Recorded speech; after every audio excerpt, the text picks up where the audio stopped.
नमस्कार किसान साथियों। इस समय लगभग सभी किसान भाइयों की गेहूं की फसल में या तो बालियां निकलने वाली हैं यानी गभोड़ अवस्था में है फसल, या फिर उसमें बालियां निकल चुकी हैं और दानों का भराव हो रहा है। तो आज हम आपको बताने वाले हैं दानों के भराव के समय या फिर बालियां निकलने के ठीक पहले आपको क्या करना है, क्या नहीं करना है, जिससे आपकी फसल में पैदावार पर कोई भी इफेक्ट ना पड़े और पैदावार आपकी अच्छी हो, लागत भी कम लगे। तो सबसे पहले हम आपको बताने वाले हैं कि जब आपकी फसल गभोड़ अवस्था में हो तब आपको क्या करना है और क्या आपको नहीं करना है। ध्यान रखें, गभोड़ अवस्था में आपकी फसल में नमी अच्छी होनी चाहिए।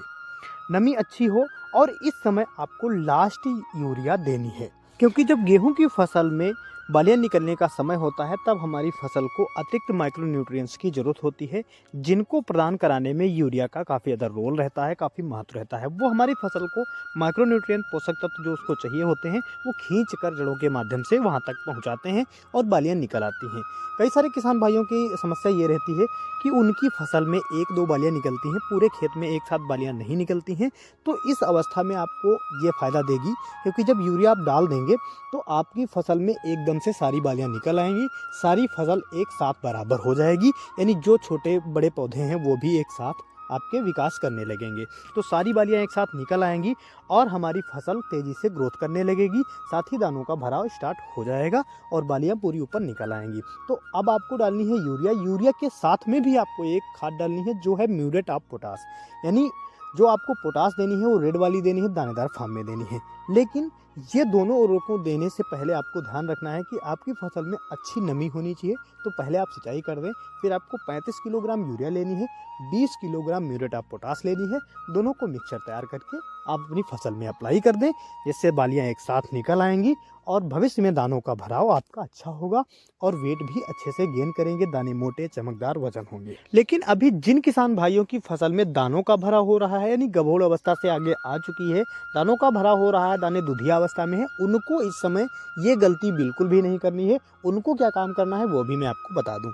आपको सबसे पहले तो यूरिया बिल्कुल भी नहीं देनी है। ध्यान रखें, अपनी मिट्टी को चेक कर लें, अगर नमी उसमें कम दिखाई दे रही है तो पहले उसकी सिंचाई कर दें, क्योंकि दानों के भराव के समय आपकी फसल में नमी होना काफ़ी ज़्यादा ज़रूरी होता है। और इस समय अगर आप यूरिया देते हैं तो आपको दिक्कत ये आएगी कि आपकी फसल के जो पौधे हैं उनके तनों को कमज़ोरी आ जाएगी, तने कमज़ोर हो जाएंगे, जिससे आपकी फसल ज़रा भी हवा चलने पर गिर जाएगी और आपको काफ़ी ज़्यादा लॉस हो जाएगा। तो इस समय आपको यूरिया नहीं देनी है।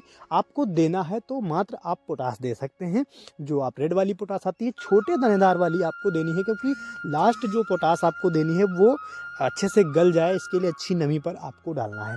लेकिन इससे लागत थोड़ी ज़्यादा आ जाती है, तो हम आपको रिकमेंड करेंगे कि आप जो पोटास दे रहे हैं वो घुलनशील जो NPK 0050 आती है, उसको आप दानों के भराव के समय जब दाने दुधिया अवस्था में हो तब आपको 1 kg का पैकेट जो आता है घुलनशील पोटास जो 0050 NPK नाम से आती है, इसको लेकर के आपको अपनी फसल में अप्लाई करना है। साथ ही एक चीज़ और ध्यान रखें कि इस समय अगर आपकी फसल में जरा भी कहीं पर फंगस के लक्षण दिखाई दे रहे हैं, फफूंद जनित रोग दिखाई दे रहे हैं, कंडुआ इत्यादि रोग दिखाई दे रहे हैं, तो उनके लिए आप अच्छी सी फंगीसाइड भी ले सकते हैं या साफ भी इसमें मिलाकर आप डाल सकते हैं, जिससे आपकी फसल फंगस से भी बच जाएगी और आपकी जो फसल में दानों का भराव हो रहा है उसको पोटास भी मिल जाएगी, दाने मोटे होंगे, वजन होंगे और चमकदार होंगे। तो इस तरह से आप अपनी फसल में, जब गेहूं की फसल दानों का भराव कर रही हो, गभोड़ अवस्था में हो, तो ये कार्य करके और ये कार्य न करके आप अपनी फसल में पैदावार अच्छी ले सकते हैं। जानकारी अच्छी लगी हो लाइक